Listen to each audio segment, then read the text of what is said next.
Hello, good morning. চলে এসেছি দেখো সকাল সকাল। এই যে 1 কাপ চার বিস্কিট নিয়ে বসে পড়েছি। তারপর বাজারে গেছিলাম, পরোটার তরকারি কিনে নিয়েছি। বাজারে গেছিলাম আজকে মাংস আনতে। তো মাংসর ওই মশলা কষিয়ে নিচ্ছি, পেঁয়াজ আর টমেটো ভেজে নিয়ে আদা রসুন পেস্টটা দিয়ে দিচ্ছি, মাঝে আলুটাও ভেজে নিয়েছিলাম। এবার ভালো করে মশলাটা কষিয়ে নেব।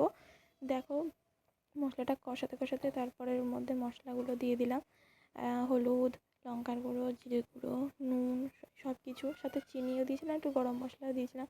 দিয়ে ভালো করে কষিয়ে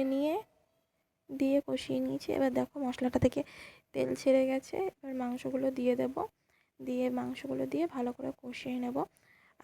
ভিডিওটা কালকে ছাড়ার কথা ছিল, কিন্তু একটু অসুবিধার জন্য, একটু কাজের জন্য আমি ছাড়তে পারিনি। ভিডিওটা আজকে ছাড়ছি।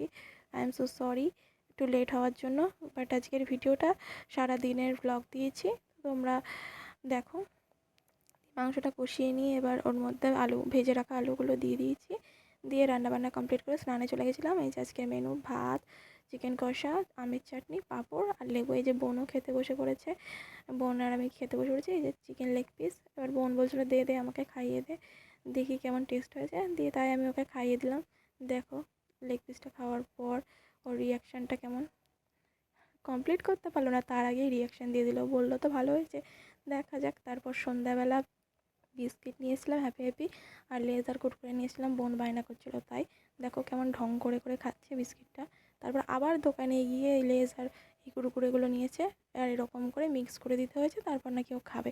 তারপর আবার সন্ধ্যাবেলা কারেন্ট ছিল না, তাই বসে বসে ওর সাথে একটু গল্প করছিলাম। তারপর রাত্রেবেলা আজকে ছিল তড়কা আর পরোটা করেছিলাম একটু। দিয়ে আজকে রাতের ডিনারটা এইভাবেই কমপ্লিট করলাম। তোমাদের ভিডিওটা কেমন লাগছে বা আমার ভিডিওগুলো কেমন লাগছে কমেন্টে জানিও। টাটা, বাই।